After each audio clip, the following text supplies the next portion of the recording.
Tá. A paz do Senhor, igreja. Vamos nos pôr de pé.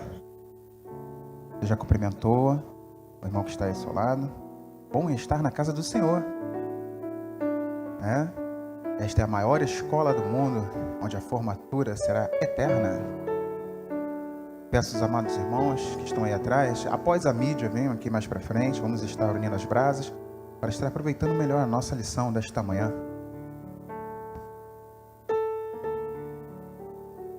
Mantendo aí nossa ordem aí, deste lado, do lado da minha esquerda.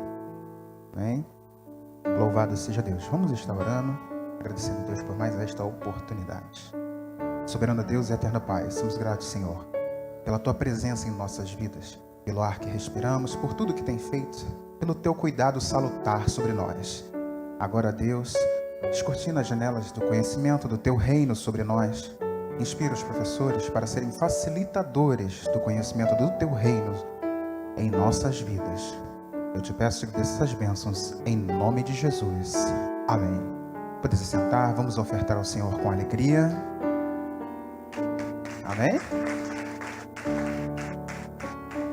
Sem remindo o tempo, peço os obreiros estarem distribuindo os envelopes. Lembro os amados, nós temos visto, principalmente nas ações da AVEC, da própria ADVEC, nosso pastor presidente, ele tem mostrado, você tem visto aonde tem caminhado, para onde tem ido. O fim tem sido para a nossa semente, não somente para que retorno espiritual de nossas vidas, mas retorno também para vidas que têm necessidade.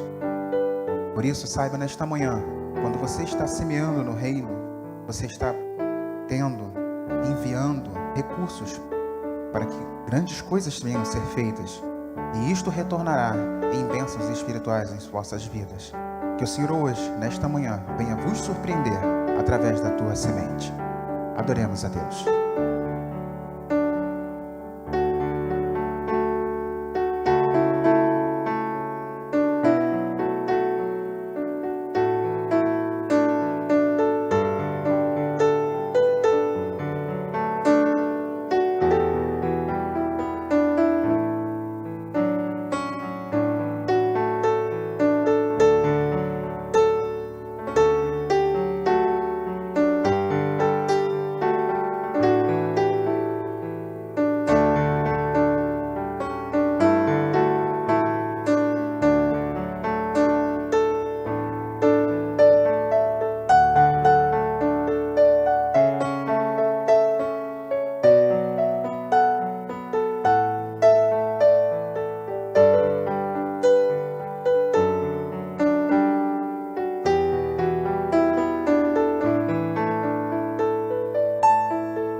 Aleluia. Erga a sua semente. Presente aí ao Senhor. Amantíssimo Deus, soberano Pai, diante de Ti está agora, Senhor. Te apresento este povo, um povo que tem conhecido, Senhor, a liberalidade e os frutos, Senhor, da lei da semeadura. Pai querido e amado, opera poderosamente, Senhor Jesus, nos projetos, nos sonhos dos Teus filhos, ó Deus. Prospera tudo aquilo que Seus servos tocarem, ó Pai. A planta dos pés deles, onde tocar, onde pisar, abençoado seja. Pai querido, entra com providência em processos, nas suas lutas diárias de cada dia. Ser presente na vida deles, eu te peço, te agradeço. Em nome de Jesus. Amém. Louvado seja Deus. O obreiro chegando aí na extremidade, passa o envelope. Louvado seja Deus. Chamar o pastor Rafael.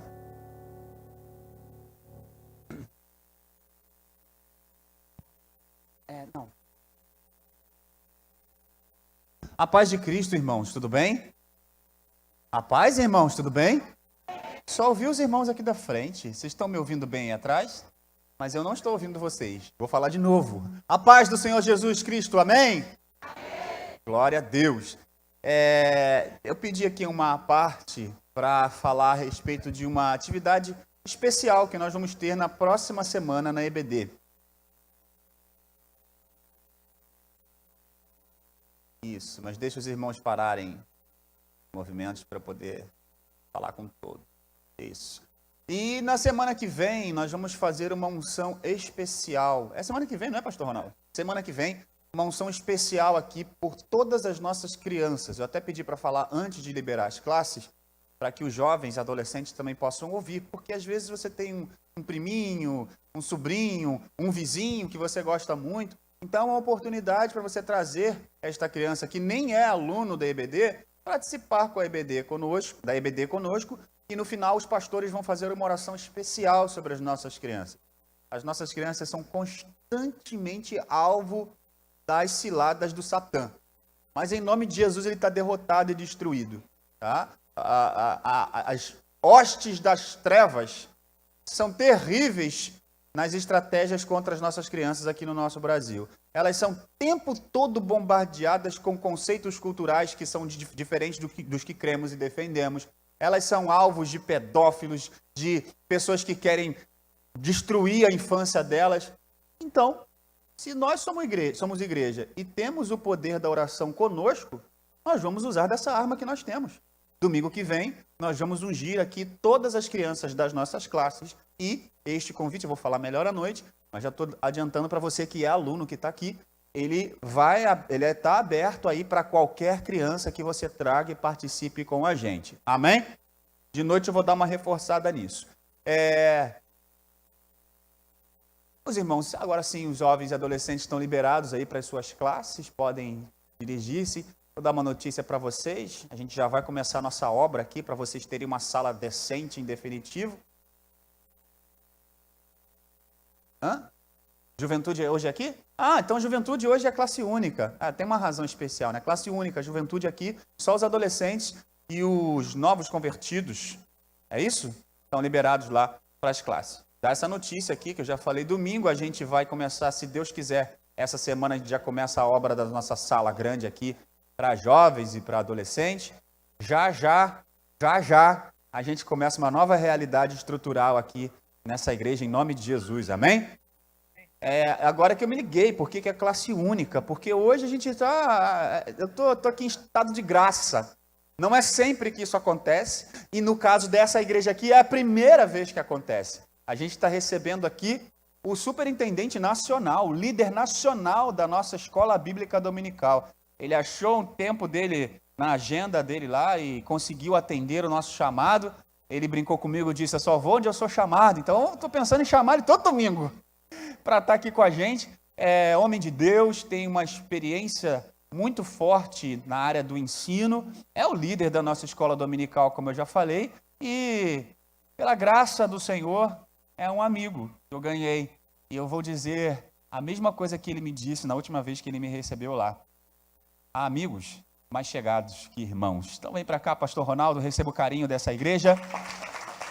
Deixa Deus te usar, fique à vontade. Paz do Senhor, queridos, deixa eu só fazer umas observações aqui que eu acho importante antes da gente começar. Primeiro, quando o Rafael começou a falar, a primeira vez que isso acontece aqui, eu pensei que era o negócio da mudança do horário de verão. Né? Mas não é. Então, na verdade, eu não vim aqui outras vezes, ele já sabe por quê, né? Eu já falei isso, inclusive, com o pastor André, que foi o pastor aqui de vocês aqui. Falei, André, eu só vou onde me convidam, né? Então, né? Teve até um tempo atrás um pastor que falou assim, não, aparece lá, aparece lá. Depois da terceira vez que ele falou, aparece lá, eu falei, cara, olha só, não vou aparecer que eu não sou assombração. Assombração aparece. Não, tem que convidar, não é verdade? Deixa eu só fazer uma coisa antes da gente começar a lição aqui, porque eu já me senti prestigiado, diz que a juventude está aqui para me assistir hoje, para ouvir. Espero que vocês não fiquem decepcionados. Então eu vou pedir o pessoal da juventude, então, que é melhor, para chegar aqui mais perto de mim. Se puder pegar mais perto, eu vou agradecer. E você pode ter certeza, eu não falo cuspindo, eu não tenho mau hálito, pelo menos a minha esposa, né, disse. Então, se você chegar aqui mais perto de mim, eu vou ficar mais feliz, né? Vou ficar mais... Tudo bem, gente, um de cada vez, porque todo mundo vindo ao mesmo tempo é complicado, né? Vamos lá? Valeu, galera. Isso, me ajudem. Chega aqui mais perto para a gente falar hoje da nossa lição. Lição 7, Lucas, o Evangelho do Filho do Homem. Quero agradecer ao pastor Rafael o convite para estar aqui, ao dirigente, o irmão Paulo Dória. Ali, Paulo Dória, né? Falou, Ronaldo, você vai a Nilópolis? Falei, caraca, eu vou a Nilópolis, gente. Nilópolis, né? A gente tem a EDVEC aqui, mas Nilópolis é conhecida internacionalmente por conta da escola de samba. E eu falei, Ronaldo. Aí eu falei assim, Ronaldo, você vai falar besteira? Eu falei, não vou falar besteira não, mas, cara, Paulo Dória não parece nome de diretor de escola de samba? Não é? Eu botei até um sapato de passista aqui para poder fazer jus a estar aqui nesse lugar, né? Só que ao invés de eu falar, olha, eu vou falar, olha as aves do céu aí, gente. Aí, né? Jesus falou, né? Olhar as aves, beleza? Vamos lá, gente. Vamos trabalhar então. Abra a sua lição. Na lição 7. Lição 7 fala sobre Lucas. Espero que seja uma bênção aqui nessa manhã para vocês. Vou pedir para o Marcelo aqui. Marcelo é o meu assistente de palco ali, o cara que vai passar os slides ali para mim. Marcelo, fica atento aí que de vez em quando eu vou pedir para você me dar um help. Estou ao vivo no YouTube, então não posso nem falar besteira, viu? Eu posso falar besteira? Não, então tá. Vamos lá, gente. Marcelo, por favor, coloca aqui no slide o pessoal aqui. A abertura aqui para a gente poder começar. O texto bíblico básico, acho que não, se não leram, vou ler aqui com vocês aqui. O textuário da nossa lição está em Lucas capítulo 19, versículo 10, que sintetiza um pouco o que é, não é, os escritos de Lucas. E talvez esse seja o versículo central desse livro. E a palavra de Deus diz, porque o Filho do Homem, só os que sabem ler em português me ajudem. Porque... Glória a Deus. Grande parte da igreja sabe ler em português. O texto bíblico básico, Lucas capítulo 1, versículos de 26 ao 31, e diz: E no 6º mês foi o anjo Gabriel enviado por Deus a uma cidade da Galiléia, chamada Nazaré. Versículo 27, a igreja comigo.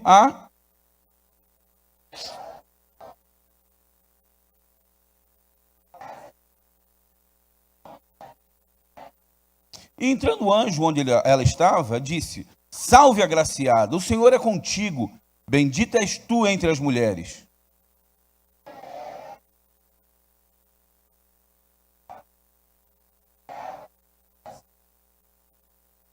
Disse-lhe então o anjo: Maria, não temas, porque achaste graça diante de Deus. E eis que em teu ventre...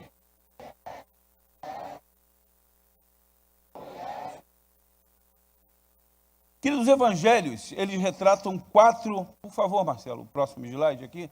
Os evangelhos, eles apresentam 4 retratos do Senhor Jesus elaborados sobre um pano de fundos diferentes. É claro que você já tem acompanhado as lições aqui e você já viu. Em Mateus, Jesus é apresentado como rei. Em Marcos, ele é apresentado como servo. João apresenta o Senhor Jesus como filho de Deus. E Lucas apresenta Jesus como filho do homem. Ora, diante dessas abordagens, a gente pode verificar que Mateus enfatiza a soberania de Cristo. Cristo é o rei. Ele apresenta Jesus para os judeus. E os judeus esperavam um rei. Só que esperavam, né, um rei bélico, um rei de armas. E Jesus veio como um rei diferente. O rei da alma, do coração. Jesus veio para reinar em nossas vidas. E ele mesmo disse, o meu reino não é desse mundo. Já na abordagem de Marcos, ele destaca os atos de Jesus. Um Jesus que é um homem de ação, um homem de atitude. Interessante, no ano passado o nosso slogan foi o ano de atitudes, né? A gente tomar atitude. E é exatamente isso, o evangelho é um evangelho de ação, é de fazer. Já quando pensamos em João, João retrata ou ressalta a divindade. Jesus, ele é o verbo que se fez carne, o Emanuel, o Deus conosco. Lucas mostra de maneira diferente. A abordagem de Lucas mostra Jesus na sua humanidade. E a partir desse foco, desse ponto de vista, que a gente vai nortear os ensinos aqui. Jesus é enfocado por Lucas através da largura, da profundidade, da extensão do amor dele.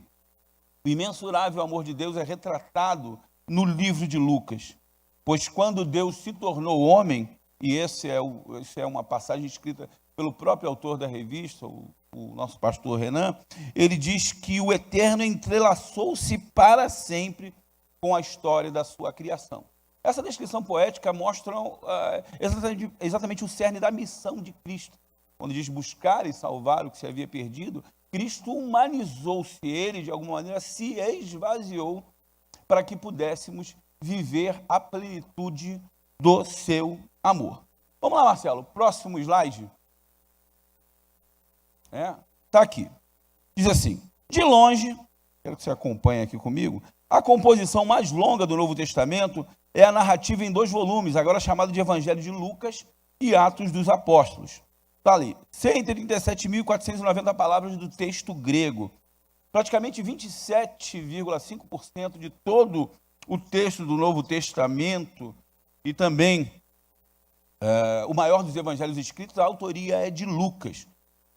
Então, Lucas é o único que apresenta de forma sequencial, e é verdade que isso, de alguma maneira, traz para a gente toda a ideia do pensamento mais tradicional do cristianismo e da história de Jesus e da igreja. Ele traz uma espécie de calendário cristão para a gente. A narrativa do calendário, todas as datas importantes, digamos assim, da igreja cristã, são retratadas em Lucas. É daí que vem esse relato. A sequência é o nascimento, o batismo, a entrada triunfal de Jesus, a Sexta-feira Santa, a Páscoa, a Ascensão, o Pentecoste, tudo isso forma essa base do ano litúrgico para nós. Então, Lucas é que dá essa sequência. E é bem interessante quando você encontra lá nos primeiros 4 versículos desse livro, ele dizendo que ele fez isso de uma forma acuradamente. Ele disse que convém descrever a Teófilo. Teófilo era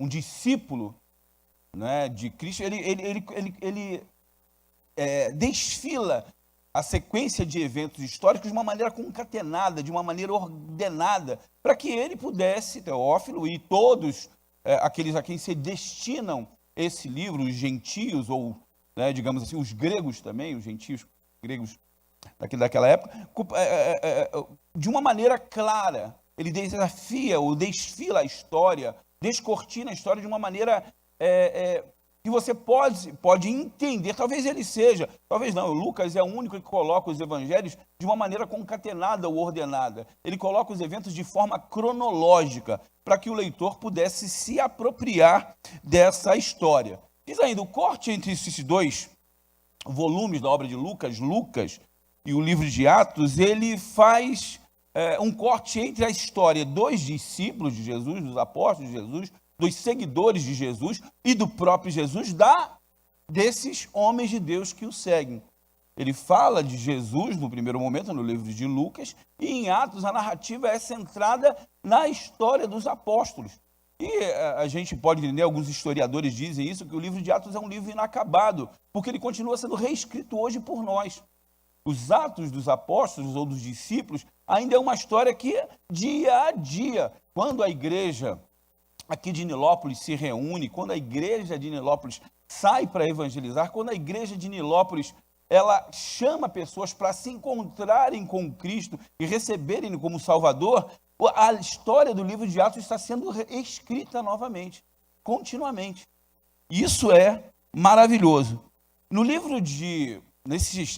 Nessa narrativa, a gente pode ver do livro de Lucas, a biografia do Evangelho é acentuada pela descrição da infância de Jesus, né? Nos capítulos 1 e 2 você vê o recorte disso, a adolescência dele, ainda as referências cronológicas do Império Romano na Antiguidade, e por isso que esse livro ele tem um pano de fundo, um recorte muito bem desenhado, e pela ascensão que marca o fim das aparições pascais de Jesus.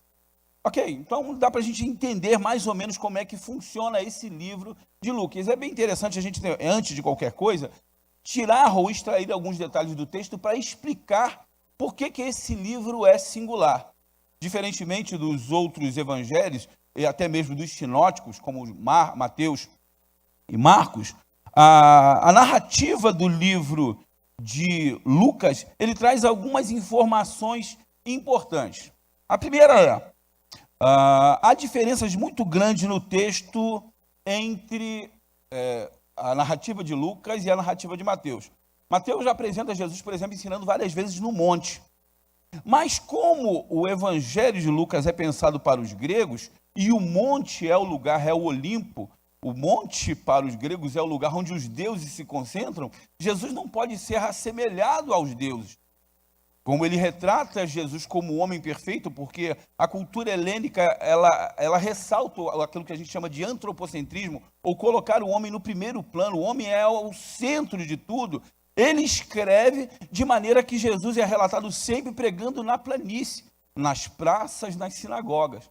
Jesus não é retratado no monte. De outra maneira também, você pode ver no texto que há um cuidado desse autor em ressaltar alguns aspectos da cultura grega. Por exemplo, as moedas que são descritas, por exemplo, em Mateus, não são escritas, ou em Marcos, não são descritas em Lucas. Em Mateus, a gente vê, por exemplo, palavras como asse, ceitil, denário. Essas moedas são romanas. Quando você vê a narrativa do livro de Lucas, ele fala, por exemplo, sobre dracma, sobre mina. E essas são moedas gregas. Lucas tem a preocupação de substituir nomes hebraicos por gregos. Até porque de algumas narrativas de Mateus, por exemplo, não dizem respeito a esse público-alvo, a quem se destina essa carta. Espero que todo mundo até agora está tudo beleza, gente? Tranquilo? É que eu peguei a velocidade aí, não é? Aí tem que saber. Aqui é legal porque o Rafael já falou, vou dar um microfone aí para o pessoal perguntar. Quando perguntar para mim, eu vou falar. Quando você fizer aquela pergunta desafiadora, eu já vou chamar o pessoal aqui para poder me ajudar a responder, né? Mas aonde a gente está querendo chegar é o seguinte, então essa diferença de narrativa, se você olhar, você vai, mais minuciosamente, você vai verificar que há uma preocupação em escrever um livro direcionado a um povo específico.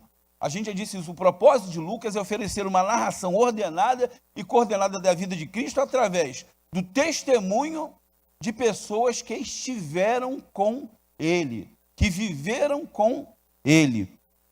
Por isso que essa palavra acuradamente, eu peço para você que guarde essa palavra acuradamente, tem alguns, está aí em algumas versões, essa palavra é uma palavra bastante interessante para a gente poder entender essa narrativa do livro de Lucas. Então, é por isso que Jesus é retratado de uma maneira diferente, mas ainda algumas coisas interessantes. Se você observar, por exemplo, a diferença entre João e Lucas, ou algumas diferenças que são patentes no texto, em João, Jesus não está entre os ladrões, porque Jesus é divinizado no livro de João.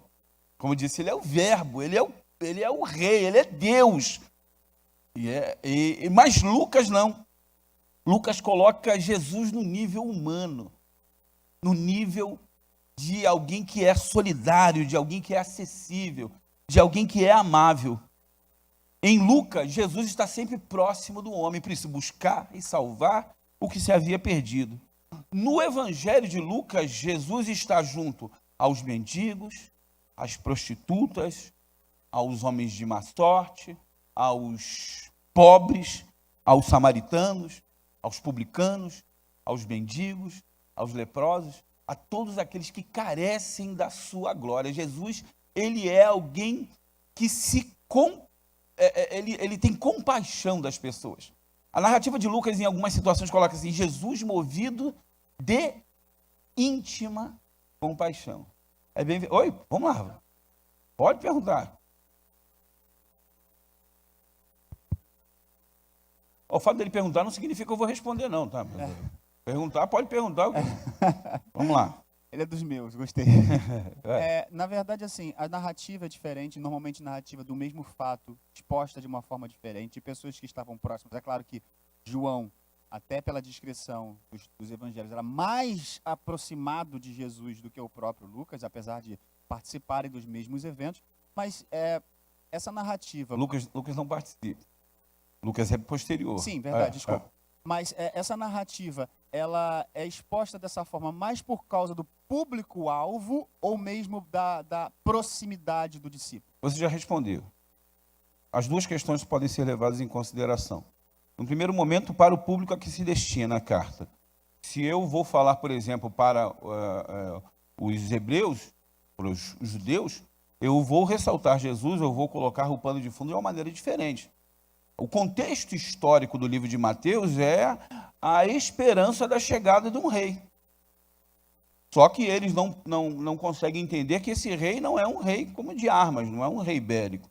É um rei diferente. Então, inclusive na própria lição, um pouquinho mais à frente, a gente vai verificar isso. A própria descrição da linhagem ou da genealogia é diferente em um livro e outro. Um mostra... Jesus, ou a linhagem, a genealogia, sendo descrita de uma maneira ascendente, de Jesus até Adão, mostrando a humanidade desse homem. E a outra mostra a linhagem davídica. Jesus, ele é descendente de Abraão, ele é descendente de Abraão e de Davi. Ele é um rei. Olha, o cuidado em direcionar uma mensagem específica. Então, até o cuidado em escolher determinadas palavras diz respeito ainda qual é o público a quem nós estamos nos dirigindo.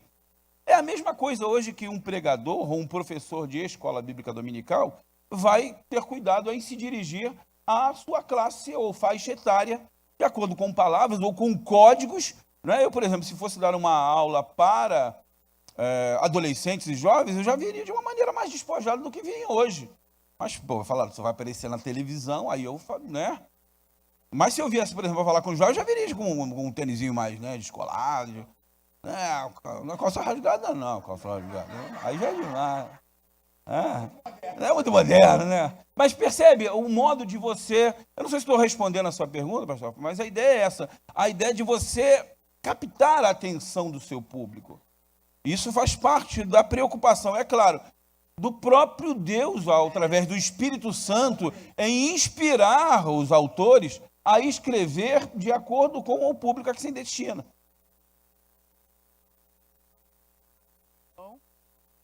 Da penetração do texto. Talvez sim, da penetração que Jesus teria na humanidade, mas não do texto deles. Então, talvez, aí já é conjectura, o próprio Espírito Santo, já sabendo e a sua onisciência, já direcionou para ser usado esse tipo de redação em cada um dos evangelhos. É interessante na narrativa de Lucas, por exemplo, quando nos mostra Jesus é tão acessível que Jesus ele comete algumas coisas que hoje, por exemplo, nós faríamos de uma maneira totalmente reprovável. Todo mundo viu, por exemplo, o acidente com um jornalista lá, o Boechat, né? Então, por exemplo, em algum momento as pessoas... Está lá o motorista do caminhão preso, e uma mulher tentando tirar, e vários caras filmando aquilo. Olha que absurdo. Jesus era um homem tão humano, que se conduía a tantas pessoas, como falei, negócio de movido de íntima compaixão. Quando Jesus vê o velório, o funeral do filho da viúva, Jesus se compadece, ele se torna Jesus faz um negócio que é inominável para Jesus, se torna penetra de velório. Penetra de velório, eu nunca vi isso, já vi penetra de festa. Mas Jesus se mete num velório. E Jesus não se mete com aquela atitude de curibicil. Você sabe o que é um curibicil? Não, não é uma palavra grega, não. Curibicil é a mistura de curioso, ridículo, bisbilhoteiro e imbecil. Tudo junto. Porque hoje, por exemplo, quando a pessoa vê alguma coisa, ao invés de se compadecer, por exemplo, de quem está, a pessoa vai lá com... Gente, isso é um absurdo, isso mostra realmente a falta de humanidade. Onde eu quero fazer um paralelo? Essa coisa do cara estar ali naquele momento registrando ali, que é de uma, sei lá, beira demência isso. Mas isso mostra de alguma maneira a dureza da vida das pessoas, do coração das pessoas. Ao invés de se compadecer, não, ela quer registrar um momento. Ela quer ser a primeira a publicar aquilo. Todo mundo agora parece que virou youtuber, todo mundo agora quer ser, né, midiático. Cara, é isso. Jesus, ele é humano. Tá? Jesus é humano. E outra coisa que é interessante, que não está na lição, mas eu vou falar para vocês aqui, porque eu acho que vale muito a pena. Eu estava pensando e conversando com a Ivana, por que Deus, ele não... Deus, de alguma maneira, ele rejeita a questão da idolatria. Deus rejeita a ideia de fazer, né, alguém ou um ídolo à imagem e semelhança dele. Sabe por quê?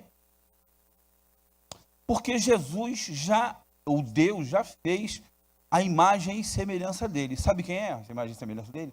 Você. Então, se você quer ver Jesus, olha para o teu lado. Isso é maravilhoso. A humanidade de Jesus foi Jesus se parecer com nós. Cara, e sabe qual é o grande desafio de nós como igreja? Nós nos parecermos como... Cara, fiquei todo arrepiado agora, mano, é isso. Isso é lindo, bicho. Isso é lindo, isso é maravilhoso. Vamos avançar aqui. Há ainda algumas diferenças que existem nessa narrativa. Em milagres, só para você ter uma ideia do livro de Lucas, são registrados 20 milagres. E tem 4 que são relatados só nele.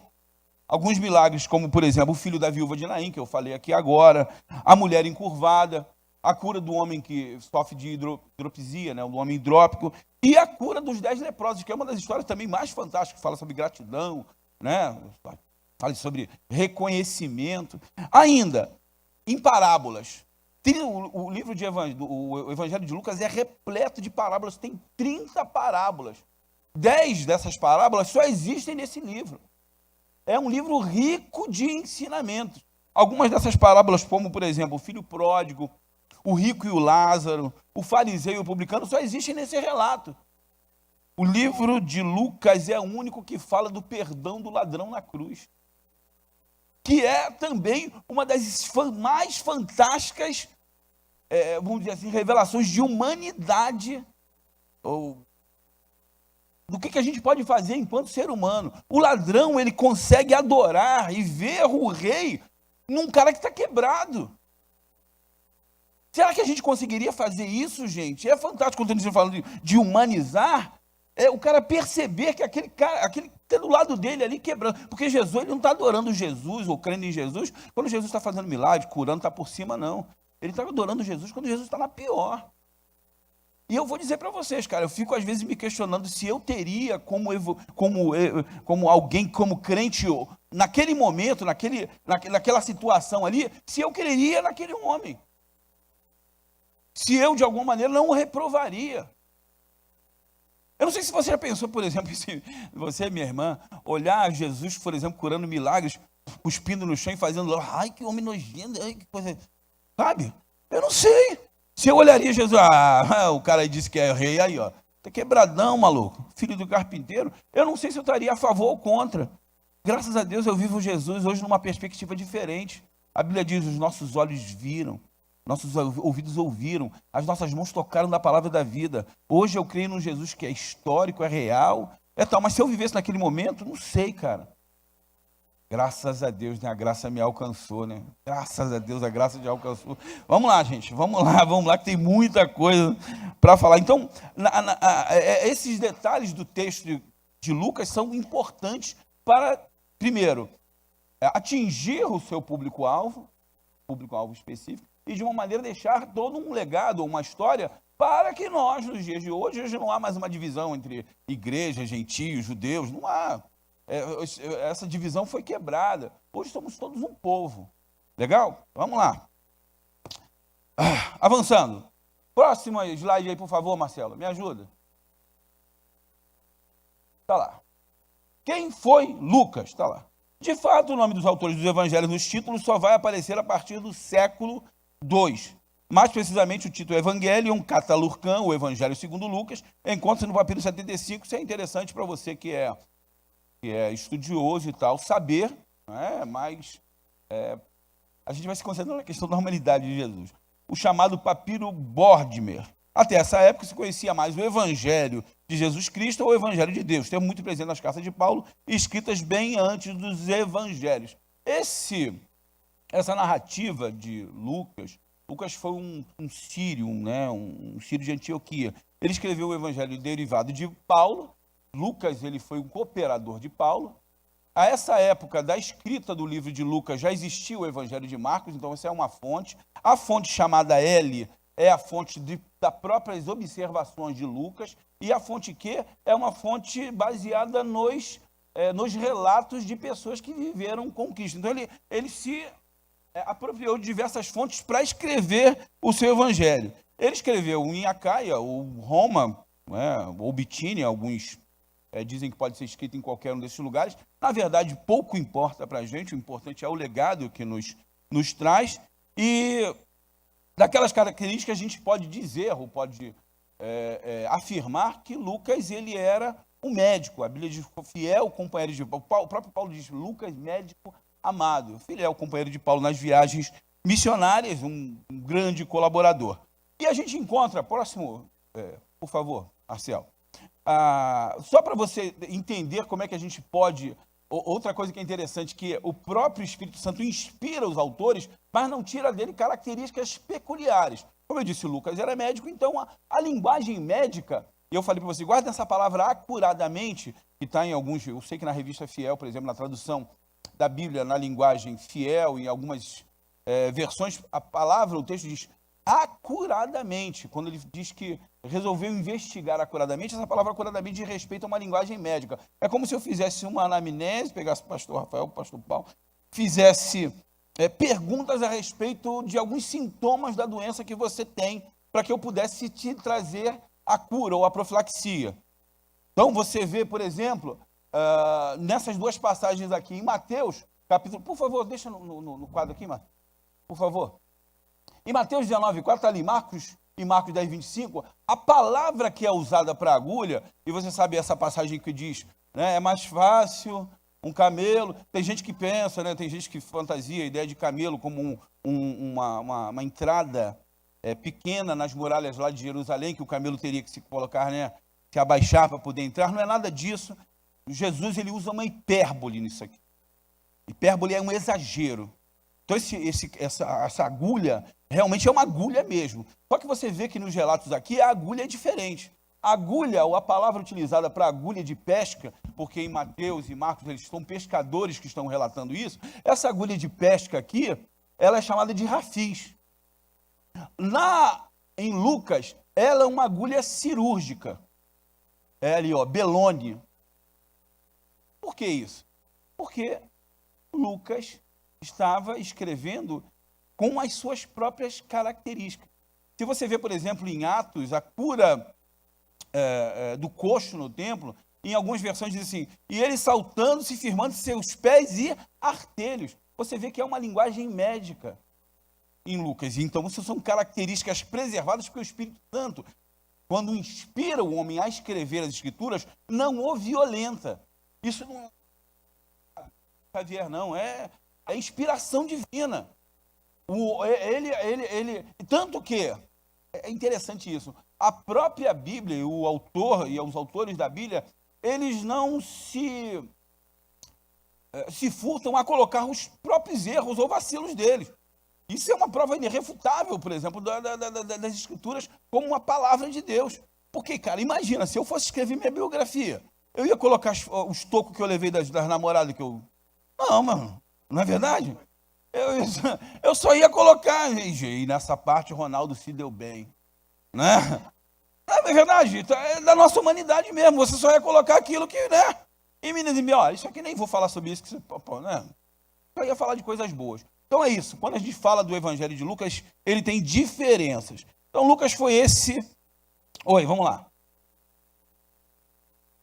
Nos refuta totalmente a ideia de que alguém tem que ser igual a alguém para ser usado por Deus. Deus usa do jeito que a pessoa é, de acordo com as suas habilidades, de acordo com as suas características. Ninguém tem que imitar ninguém no jeito de pregar, no jeito de dar aula, no jeito de cantar. Maravilha, Cada um Rafael. tem as suas características e Deus usa essas características. E muda o que ele quiser mudar, mas não para tornar ninguém igual a ninguém.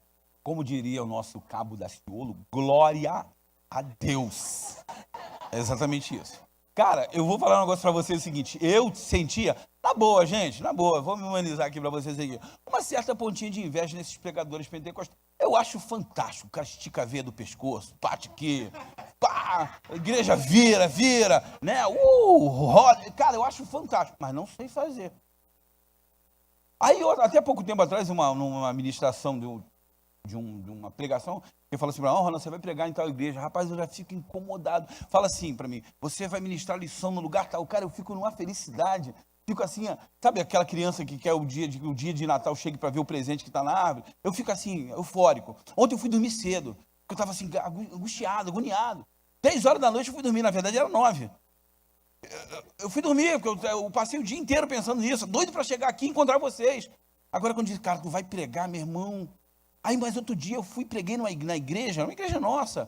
E quando eu terminei, eu falei, não, hoje...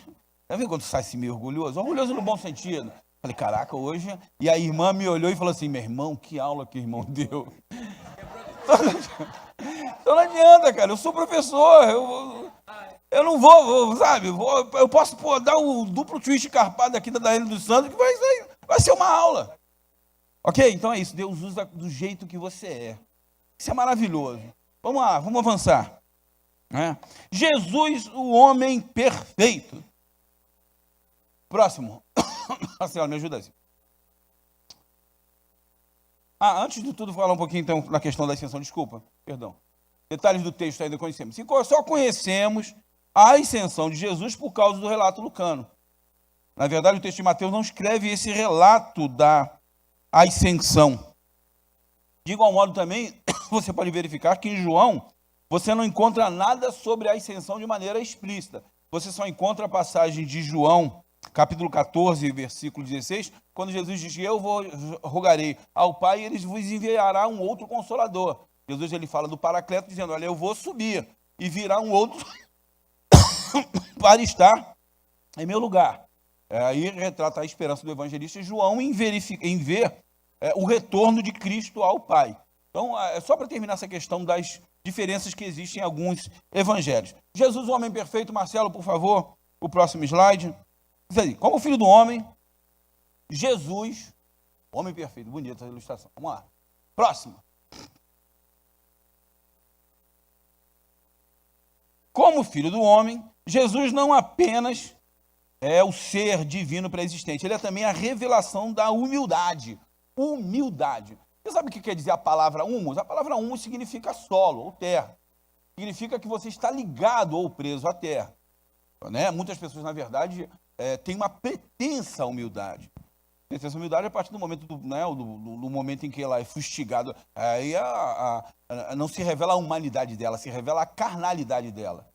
Isso é terrível. Jesus não. Jesus humilde. Humilde. Vamos lá. Deus tornou-se homem e habitou entre eles para cumprir o propósito da salvação. Jesus era plenamente divino e plenamente humano. E essa lição é bastante interessante, porque se Jesus não se humaniza, algumas das coisas que acontecem nas narrativas do Evangelho não teriam razão de ser. Um Deus não pode ser tentado. Já pensou Satanás, né, tentando Jesus enquanto Deus? Qual é a graça que teria? Qual é a graça que tem se nós tivéssemos, de alguma maneira, superpoderes e resistíssemos a Satanás? Nenhuma. Talvez a grande ou fantástica ideia de Deus é de nos dotar de capacidade de resistirmos ao diabo, sendo nós humanos, carnais. Nós podemos dizer não ao pecado. Nós não somos imunes a ele, mas nós podemos resistir a ele. Nós podemos. Tem gente que diz, meu irmão, carne é fraca, o espírito é sem vergonha. É só você dar lugar a ele, mano. Por isso que não deis lugar ao diabo, não dá lugar ao diabo. Se você não der lugar, você vai se resistir ao diabo, ele vai fugir. Vai fugir. E é isso mesmo, cara. Vai fugir de mim, sou fraco. Mas meu Deus é poderoso. Meu Deus me garante, me dá a vitória. Vamos lá, adiante. Jesus é um homem perfeito. Em todos os aspectos, ele é semelhante a nós. Porém, o que Hebreus diz? Sem pecado. Sem pecado. Jesus, ele, de alguma maneira, ele teve a capacidade de se autolimitar para glorificar a natureza humana, para dizer que nós somos importantes. Jesus se fez filho do homem a fim de que, seres humanos, nós pudéssemos nos tornar filhos de Deus. O que João 1,12 diz? Amados. Ou ainda, veio para o que era seu, e os seus não. Mas a todos quanto deu-lhes o poder de se tornarem. Quem é filho de Deus aqui? Amém, Jesus. O filho de Deus é aquele que tem a Cristo como Salvador. E é interessante a gente verificar nessa narrativa de Lucas, eu disse que há uma cronologia. Jesus foi criança. Jesus não simplesmente surgiu alienígena, numa hora especial, chegou aqui com 30 e pouco, começou. Jesus foi criança. Alguém acredita que Jesus brigou de pique-esconde?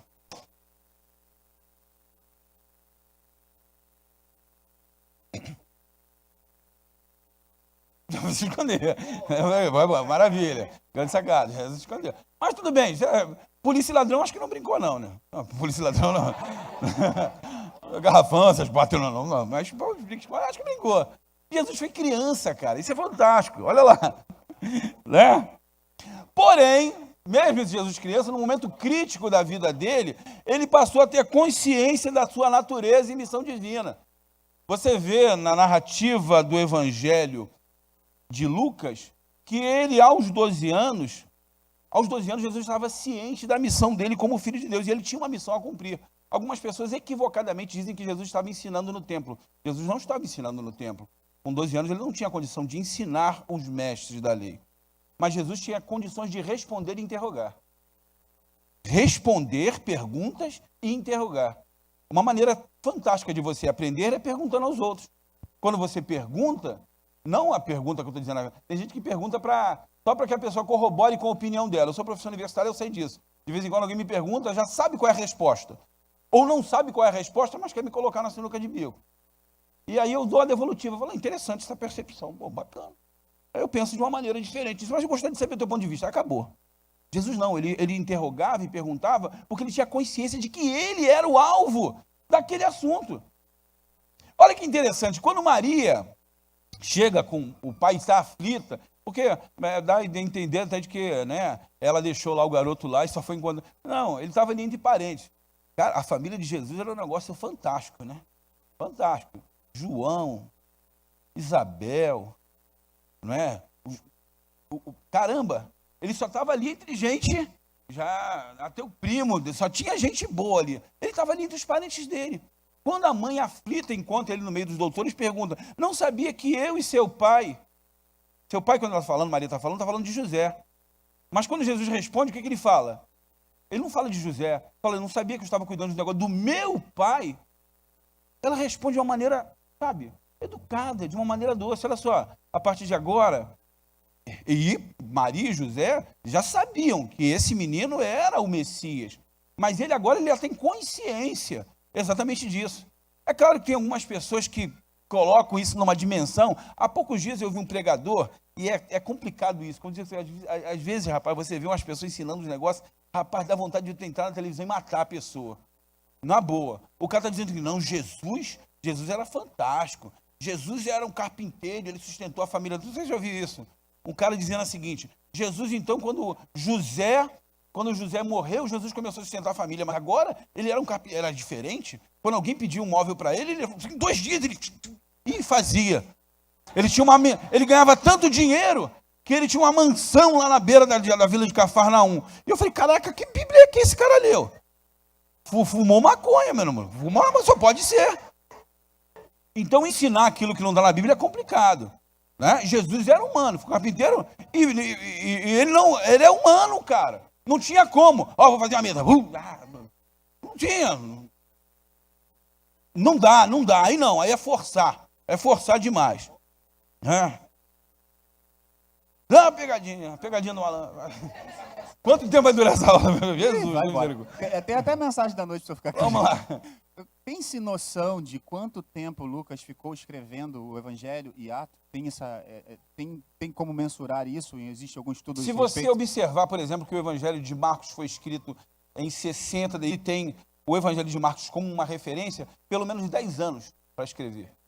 Pelo menos 10 anos para fazer uma pesquisa, e ele foi companheiro nas viagens missionárias de Paulo, então pelo menos 10 anos ele olhou para fazer essa investigação acurada. Eu estou dizendo acurada significa minuciosamente. Significa perguntar para a pessoa e perguntar para outro que esteve na mesma cena se exatamente era aquilo, se o relato é verdadeiro. Porque nós tendemos um pouquinho a, não é que dizer aumentar, mas a nossa percepção a respeito de um mesmo objeto de estudo pode ser diferente. Você vê um acidente aqui, por exemplo, acontecer aqui Deus guarde, nós vamos lá, um acidente qualquer, uma batida de carro sem vítima, tá bom?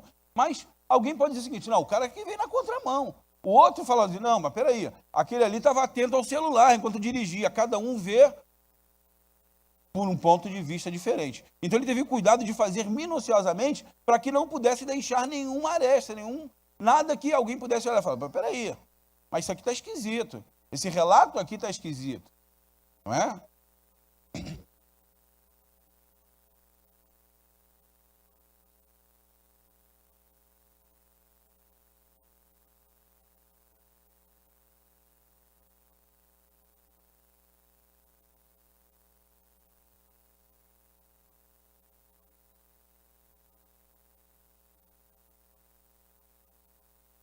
Qual o seu nome, irmão?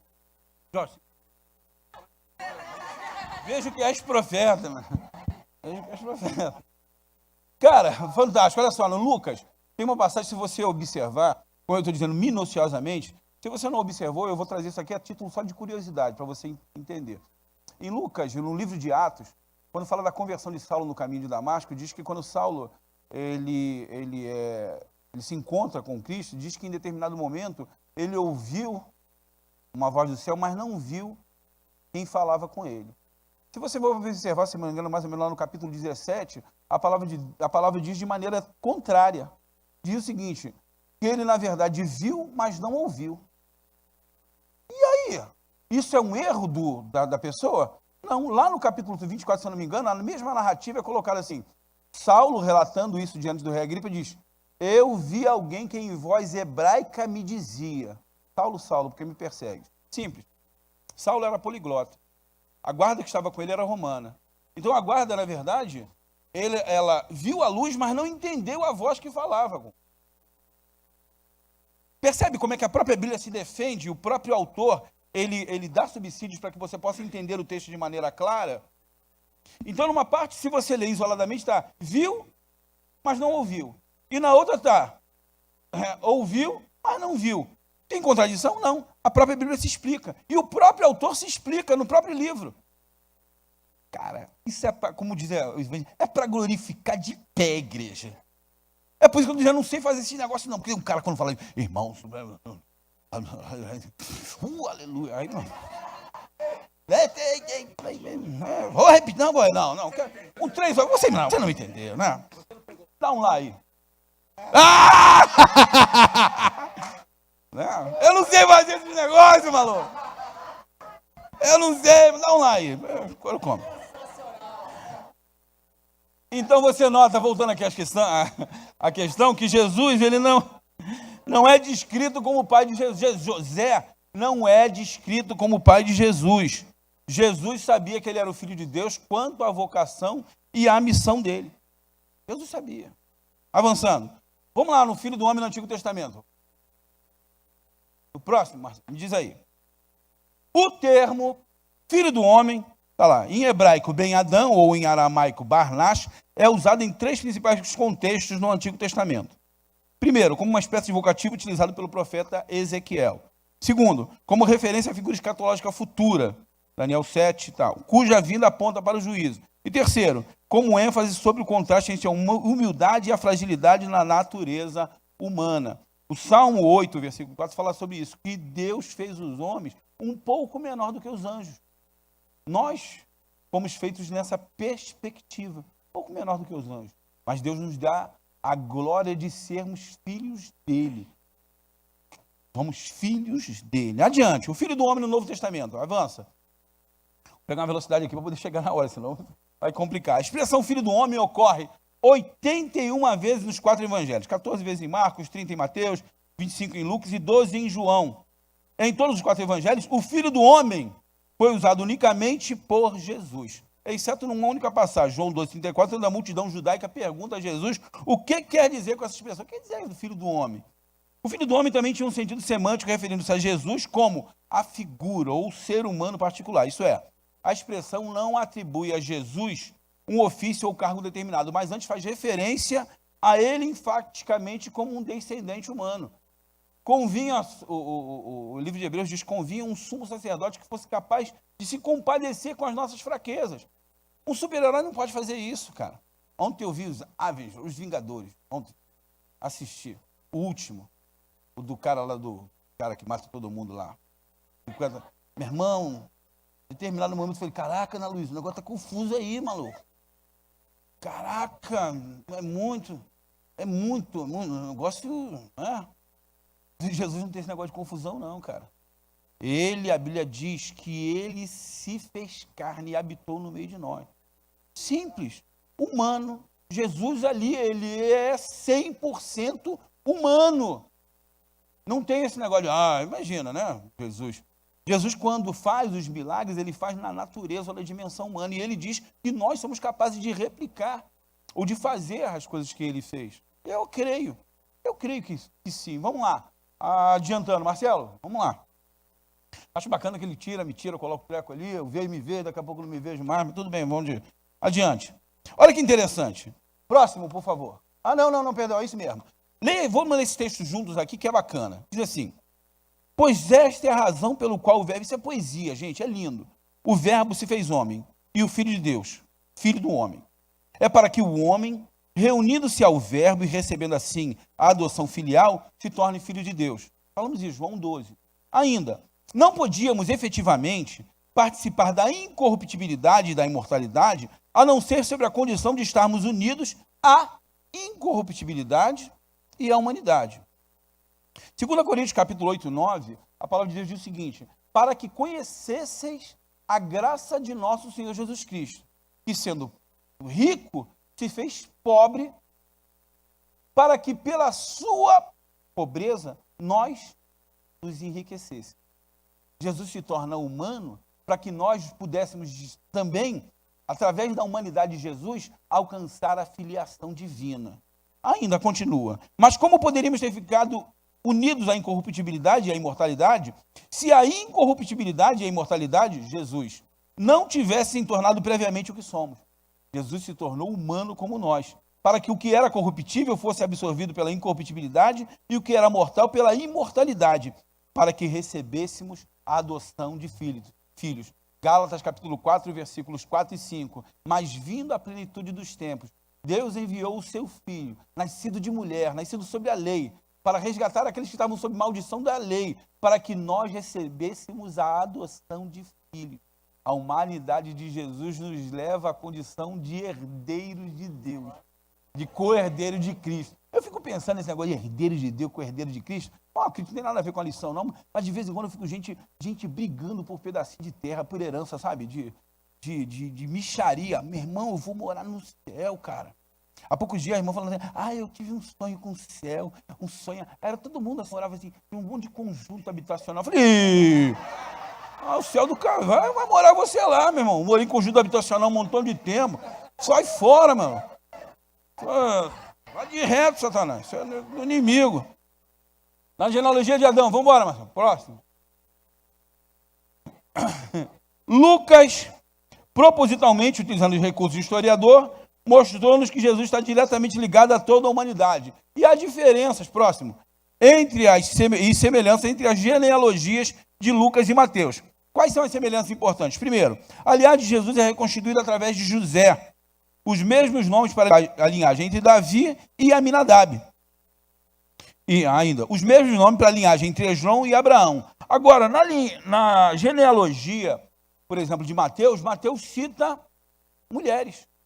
Estão lá citadas Tamar, Ruth, a Raabe, e ainda, Mateus ainda dá uma cucada, para mostrar que é interessante. Quando ele fala assim, Davi gerou a Salomão, da qual foi mulher de Urias. Ainda coloca, ó, teve cangu nesse caroço aí, teve erro. No meio do percurso, teve erro. Mas Jesus, ou Deus, é especialista em tornar bênção ou maldição em bênção. Em tornar aquilo que está errado em certo. É só você ver que nessa genealogia de Jesus, né, Ruth é moabita, Raabe, prostituta. A mulher, uma mulher adúltera como a mulher de Salomão, meu Deus. Batseba indiretamente é citada. Por quê? Deus, ele, quando Jesus é gerado, Jesus não vem só para quem é perfeito, ou quem está dentro daquela linhagem certinha, não. Jesus veio para pegar geral, maluco. E pegar no sentido bom, entendeu? Pegou a minha, todo mundo, pegou todos nós. Não merecíamos a graça de Deus. Não merecíamos. Mas Deus, ele se fez homem para que ele pudesse, de alguma maneira, abarcar todos nós. Cara, isso é lindo. Agora, já na genealogia de Lucas, Lucas não faz referência explícita a mulheres. Lucas remonta a linhagem de Jesus até Adão, filho de Deus, agora para o pastor Rafael. Enquanto Mateus vai até Abraão, Lucas usa a ordem ascendente. Ele vai de Jesus ascendendo até Adão, filho de Deus. Enquanto Mateus usa a ordem descendente, de cima para baixo, que inicia em Abraão e termina em Jesus. Lucas utilizou uma fonte de ancestralidade davídica, diferente de Mateus. Essa fonte que tem... A genealogia de Lucas comprova claramente a identidade de Jesus como davídica e mostra como ele se ajusta ao plano de Deus que remonta à criação da humanidade. Essas duas percepções indicam claramente que a natureza da genealogia de Lucas. Lucas não está ocupado em dar registro de arquivo ou de família, mas em ensinar quem é Jesus e o que ele significa para a salvação de todos os homens e mulheres. Essa é a preocupação. Ele não está querendo dizer, olha, esse cara aqui, né? De vez em quando eu vejo pessoas dizendo, não, porque o meu bisavô foi um homem rico, tanto. Dana-se, hoje tu é pobre, mora mal, pô. Dana-se, não valeu de nada. Não é? O meu pai foi meu pai não... Tem aquele negócio de dizer, meu pai não tinha onde cair morto. Morto cai em qualquer lugar, mano. Morreu, caiu. Né? Mas o negócio de a pessoa fica pensando em nome. A preocupação da genealogia de Lucas não é essa, de emprestar significado a uma linhagem histórica, tradicional. Para os judeus isso era muito importante. Para os gentios, para nós, não. Não diz muito respeito a quem é. A gente já viu famílias riquíssimas aqui no Brasil e no exterior. De repente, a linhagem vai perdendo, né? Ele vai torrando dinheiro, vai torrando a grana. A gente viu há pouco tempo aquele cara lá do Guinle, a família Guinle, que foi dona do Copacabana Palace, depois o cara foi lá morar de favor. No começo do século, ou na metade do século passado, famílias como Matarazzo, o fulano. Caraca, hoje em dia, né?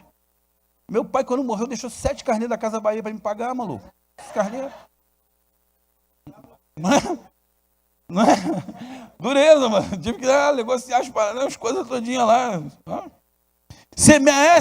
Aí, ó, semente da mulher mesmo. Vamos lá, semente da mulher, o próximo. Semente da mulher. Você sabe que isso me entregou por muito tempo, semente da mulher? A palavra semente é da origem em sêmen. Sêmen e semente tem a mesma. Agora, como é que pode ter a semente da mulher se a mulher não tem sêmen?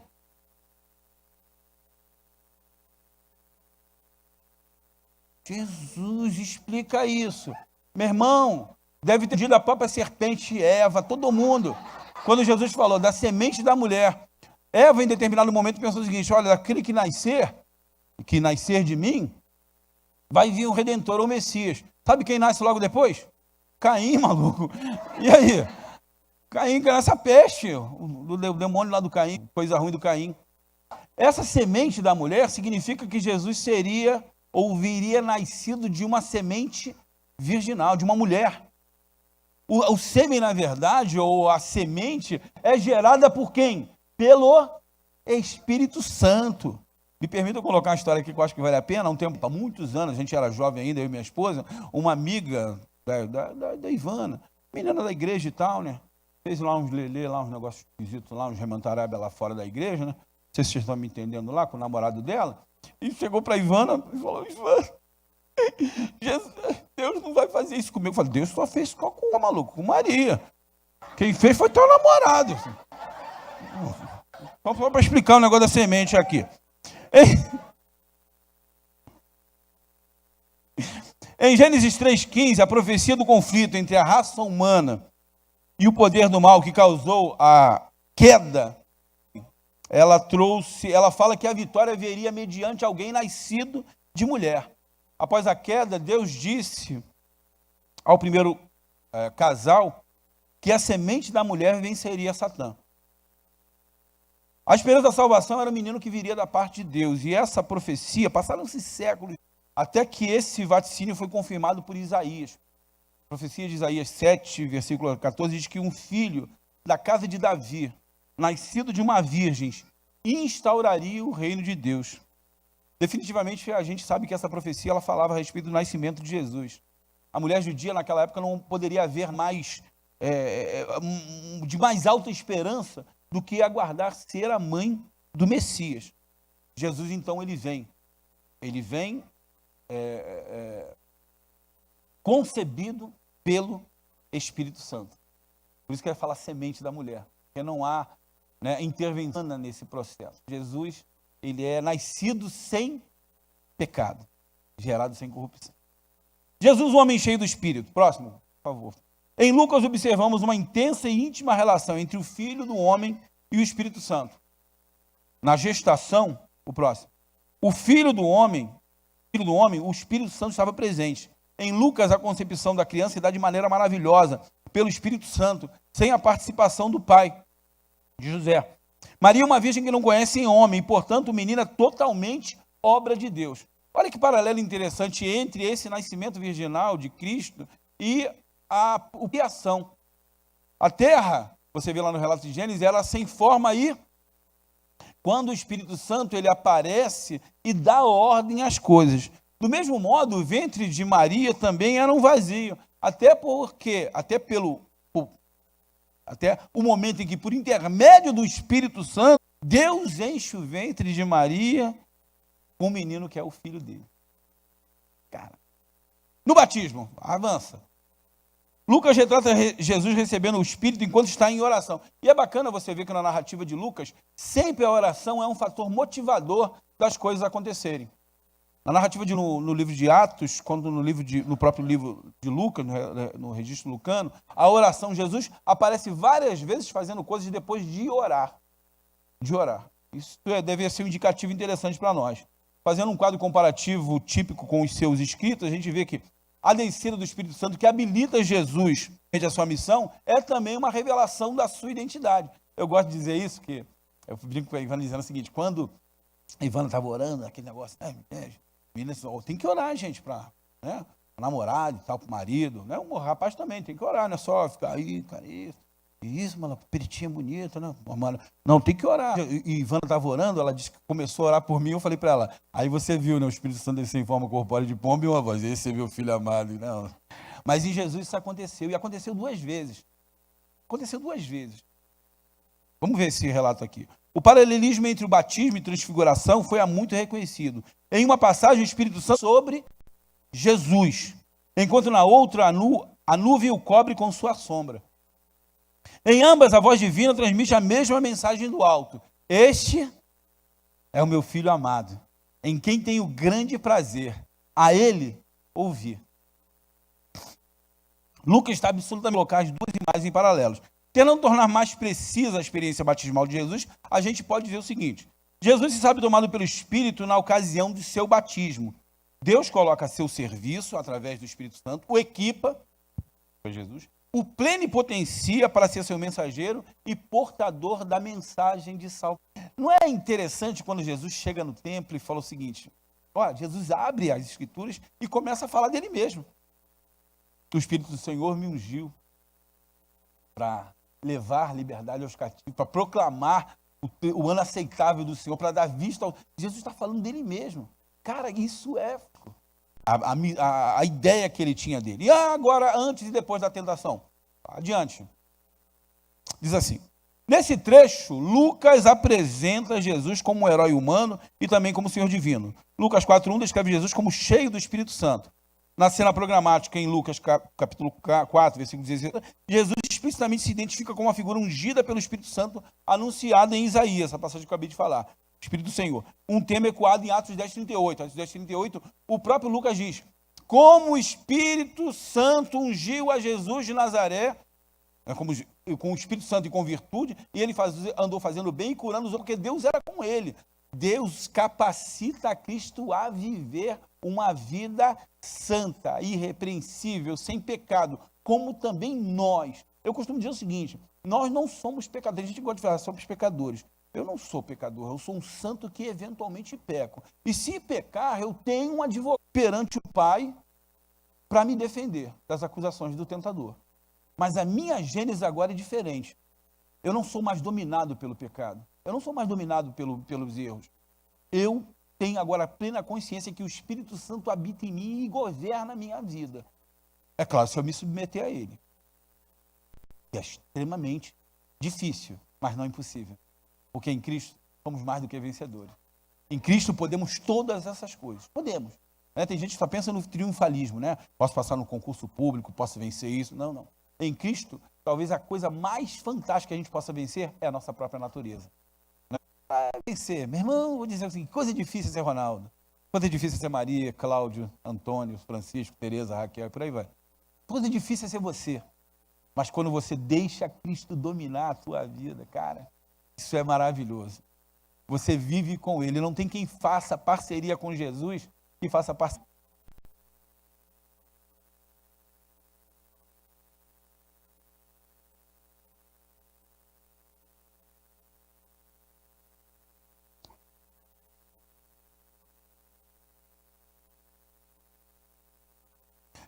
De alguma maneira, reconhecer a essência da natureza humana. As pessoas podem pecar, podem errar. Durante o trajeto da nossa vida cristã, eventualmente, a gente pode pecar, mas a misericórdia de Deus nos alcançou. E é o interessante que é o seguinte, a gente tem que olhar os outros também com um olhar de misericórdia. Eu faço um paralelo interessante entre o João o Batista e o evangelista, que um metia o sapato, mas tudo bem, era o ofício dele. Como morreu? O outro só falava do amor, morreu de velho lá na ilha. Então, eu prefiro falar do amor e tal. Isso não significa que você não vai denunciar e colocar o dedo no pecado, na ferida, mas com amor. Com amor. Não é verdade? Tem gente que extremamente sabe apontar o... Só que o seguinte, eu já ouvi alguém dizer o seguinte, quando você aponta um dedo para cá, tem outros virados para você. O negócio é sério. Vamos amar, né, os outros. Amar. Amar mesmo. Amar é se interessar genuinamente pelo teu interlocutor. É respeitar a opinião dele. É entender, às vezes, por que o sabe não censurar. É difícil, cara, é um exercício difícil. Mas eu vou dizer um negócio para você. O evangelho de Jesus não é um evangelho de facilidade, é um evangelho de possibilidade. Possibilidade. Vamos adiante. Jesus, estou chegando já para o final já. Com isso, eu estou dizendo com essa tentação, ou após a tentação, o papel de Jesus, ele vai servir de modelo para os crentes que prometem, nos quais o Espírito Santo ele promete para nós poder para que a gente possa viver e servir. O poder que Cristo nos concede é para servir a Ele, é para viver para Ele. Na sociedade. Estou chegando já no final já, Marcelo. Falta pouco aí. Marcelo é meu assistente de palco aqui, eu peço toda uma salva de palmas, que espetacular. Marcelo, nunca ninguém me auxiliou dessa maneira como você. Eu vou fazer recomendações ao seu pastor. Você é um cara... Pô, Marcelo Dória. Faz parte da diretoria da Grêmio, é o diretor de harmonia da escola, o diretor de patrimônio de harmonia e tal. Jesus, o homem na sociedade. A missão messiânica de Cristo abrangeu não só a sua natureza humana, mas também a sociedade. Fundamentalmente, a gente vai ver que vale o seguinte, tá lá, Jesus e seus contemporâneos viviam em sociedades não individualistas, sociedades coletivas, em que as diferenças entre os sexos, bem como a pertença a determinadas famílias, clãs e etnias, eram de capital importância para a possibilidade de participação nos bens econômicos, sociais e culturais. O modelo de sociedade ao redor do mar Mediterrâneo tinha uma orientação. Os homens ali viviam pelo chamado código de honra, de valores e de vergonha. Isso regia os comportamentos de homens e mulheres. De acordo com o status social, as pessoas tinham, como nós também ainda hoje temos, né? Determinados códigos que são explícitos e outros que são. Como honra valia como bem limitado, era preciso lutar por ela. Tanto que você vê que na própria história do relato de Lucas, quando José sabe que Maria está grávida, ele intenta deixá-la. Para quê? Para não difamar. Olha que coisa interessante. A preocupação.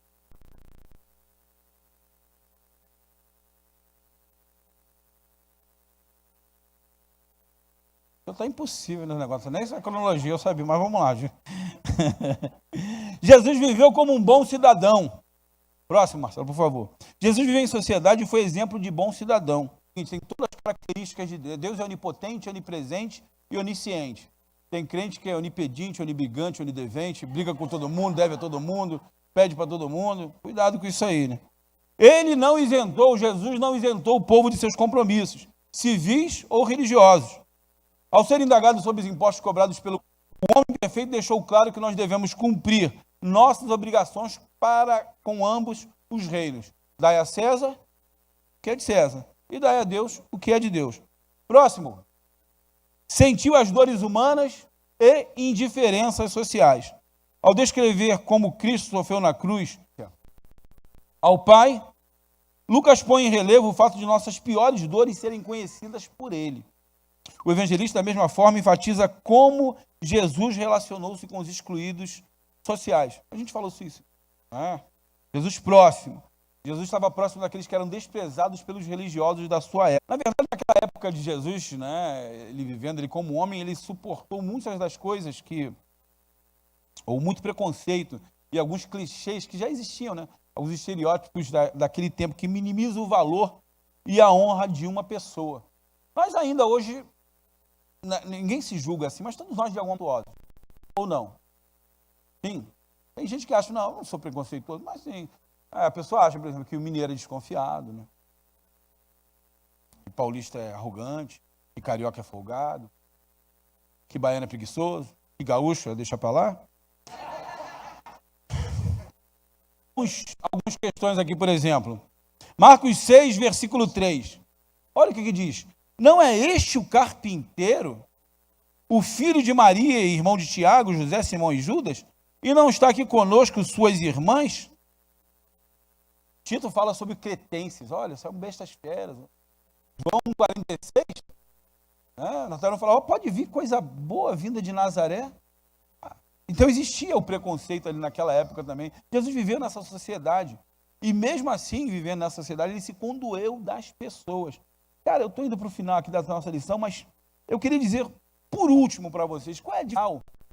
Isso já está não presente só no livro de Lucas, mas em todos os escritos, nos livros sinóticos, no livro de João. Qual a diferença fundamental entre Cristo e todos os deuses? Qual a diferença fundamental entre Cristo e todos os líderes religiosos que esse mundo já produziu? A diferença fundamental é que Cristo, ele morreu e ressuscitou. O túmulo vazio, gente, ele de alguma maneira desafia o entendimento do mundo. O túmulo vazio, ele pede para a filosofia, olha, explica aí, explica esse evento. Para a história, o túmulo vazio diz o seguinte, olha, reproduz esse evento. Para o tempo, ele diz, apague esse evento.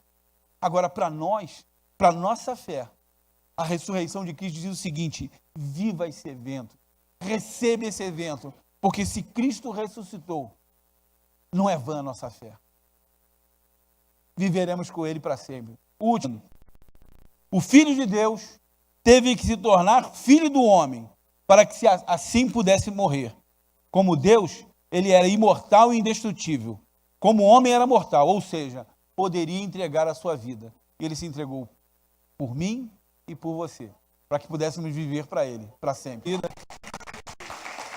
Mais uma vez, obrigado, Paulo, obrigado, Rafael.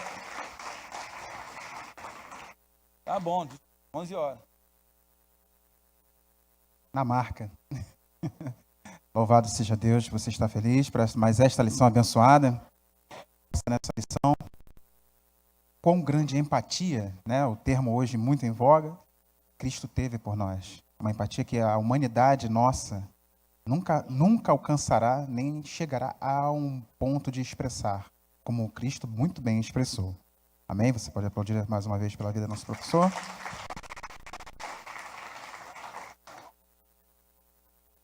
Sim, tem a questão da unção, né, das crianças, reforçar mais uma vez, semana que vem, tá? Sim. Põe aí na tela, por favor, Minha Casa Abençoada. Estarão aí abençoando os nossos lares. O site está aí na tela. Tá. Se alguém tiver dificuldade de acesso, então é disponibilizado na secretaria uma ficha também para preencher, tá bom? Reforço novamente a questão. Faça o bom boca a boca, né? Busque abençoar alguém, algum lar, porque nós temos testemunhos aqui de lares de pais, avós, que foram alcançados por seus filhos. Eu mesmo conheci um jovem que ele sozinho vendia na escola dominical. E nós tivemos a alegria de vê-lo com a sua família. Que nós possamos ter essa alegria que ele tem, e eu sei que você também tem, de dizer que eu e minha casa serviremos ao Senhor. Vamos nos dispor de pé, nós estaremos terminando. Quero agradecer novamente ao pastor Ronaldo, uma alegria recebê-lo aqui conosco. Na próxima eu vou pedir ao tecladista para dar aquela nota aí para o irmão, para ajudar, né? Pastor Rafael. Ele perguntou se eu tinha alguma coisa para falar. Não, já de noite eu conto com vocês. Mas eu vim aqui finalizar agradecendo ao pastor Ronaldo aí pela disponibilidade de estar aqui. Foi uma aula... Se eu usar outro adjetivo, eu vou estar sendo econômico. Então eu vou dizer que foi uma aula brilhante. Muito obrigado, que Deus te abençoe. E está explicado por que você é o líder da EB. Porque Deus te usa, de vez em quando ele esquece de quem é você e te usa, né? muito obrigado, muito obrigado. Que Deus te abençoe agora no seu regresso. É um gentleman, Muito obrigado, que Deus te abençoe no seu regresso. E, mais uma vez, receba o carinho dessa igreja aqui, que amou receber esse ensino dele. Obrigado. Vem cá, pastor Rubens, ora aqui para nos despedir. Estarmos aqui de volta, se Deus quiser, mais tarde. A paz do Senhor, meus amados irmãos. Também quero agradecer ao pastor Ronaldo aí pela essa aula brilhante, personalidade célebre, sexta-feira na Meriana, pela televisão. Ter o prazer de estar pessoalmente com o Senhor numa aula dessa. Muito. Vamos orar, meus irmãos. Pai, graças te damos, primeiramente, Deus, te agradecemos, Senhor Deus, porque tudo que vivemos, Senhor Deus, tudo que passamos na tua casa, Senhor Deus, é algo proporcionado por ti. Vemos o teu amor, a tua misericórdia, Senhor Deus, a tua mão sobre a tua igreja, Pai, e sentir contextualizado, Senhor Deus, como a tua igreja aqui é maravilhoso, Pai.